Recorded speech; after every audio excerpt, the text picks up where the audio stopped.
The Divine Code reading for February 27th, pages 529 and 530. We are in the chapter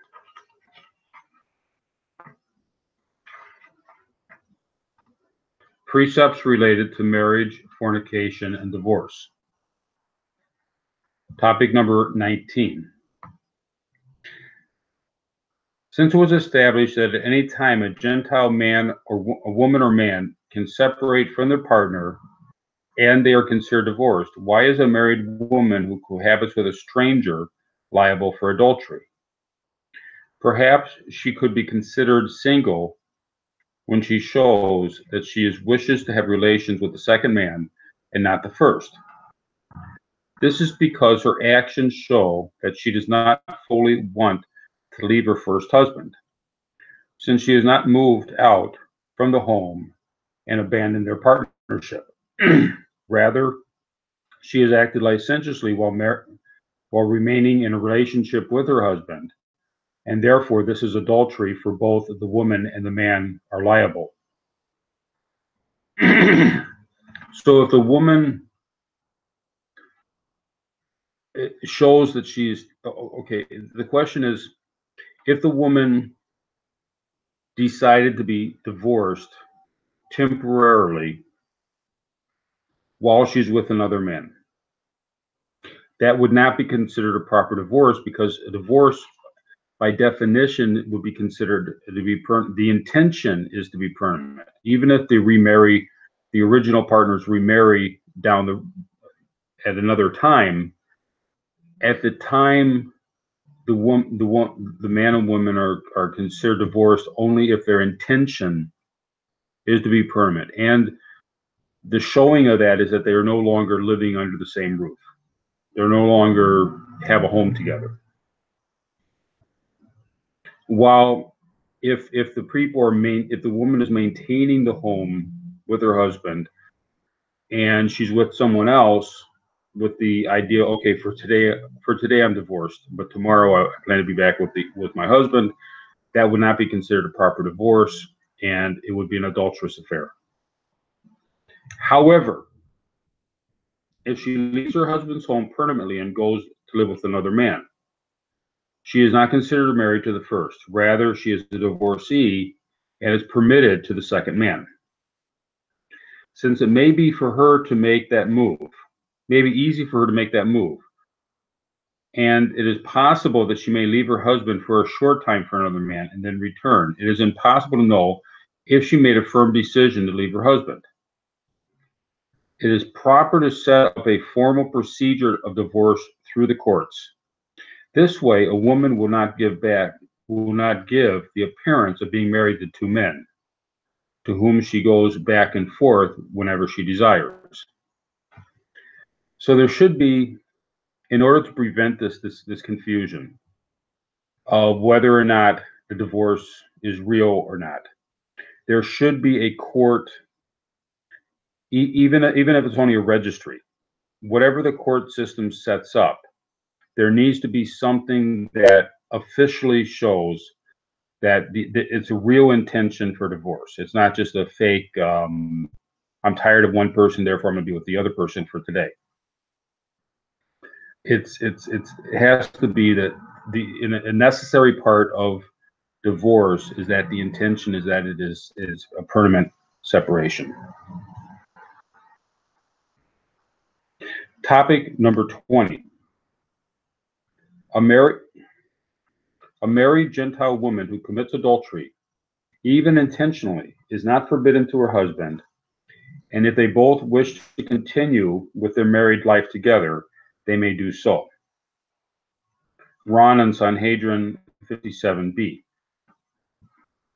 So in the case of adultery where the husband knows, other people know, but it doesn't reach whatever the criteria is for a court, the rules of evidence of witnesses and all that. There's no witness to the fact. There's no clear evidence, but it's just known. But there's no clear evidence to take it to court, in which case the people involved will be executed. But it's known that this happened. The husband and wife could reconcile their differences and remain married.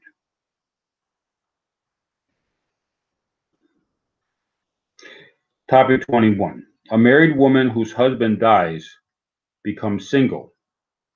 This is apparent. It is also the opinion of Rambam Yevamot 97b and Minhag Chinuch Commandment 35, Part 2, and Rabbi Yovadiah Bartanura and Ritva's exclamations on Genesis 12:12. So even though it would seem obvious, there could be some societies which do not allow the woman to remarry after becoming a widow. And just in order to clarify things, she is considered single. A widow is considered no longer married. If her husband dies before she finds out she cohabits with another man, she is exempt from liability to punishment. This is because her marriage became nullified in any case through her husband's death, even though she had no knowledge of this. So even if she intended to have an adulterous affair, but her husband had died. Her husband had died earlier that day. She was not aware of it yet. She's having an adulterous affair, but because her husband died, she's now considered single, and therefore she would not be liable. It would not be considered an adulterous affair, even if at the time she thought she was married. But in fact, she was a divorce. She was a widow. Editor's note: if a Gentile woman contracts a marriage with a man who is too old to perform intercourse, or injured in a way that makes intercourse impossible, the woman will only have the status of betrothal. Nevertheless, the courts can still impose the status of legal marriage, making it more strictly forbidden for the woman to have relations with another man. Now, I would have a question as to whether or not it would bring the woman to a status of marriage that would be considered, if she had relations with a different man, would be considered adulterous and have the death penalty imposed.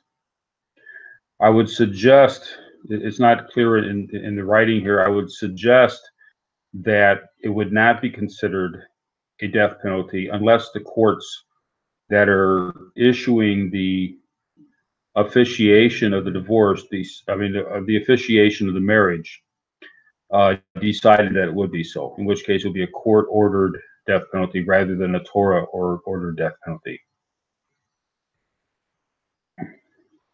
But if it is obvious to everyone that there cannot be a consummation of marriage, then they are not fully married, and the woman would not be liable to capital punishment for adultery within the limits of Torah law.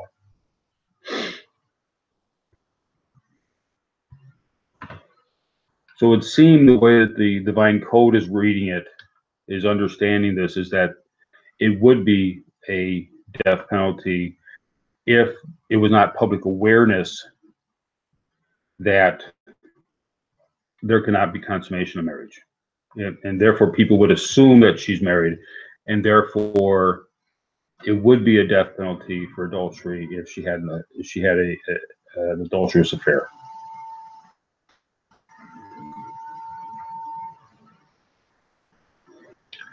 Thank you.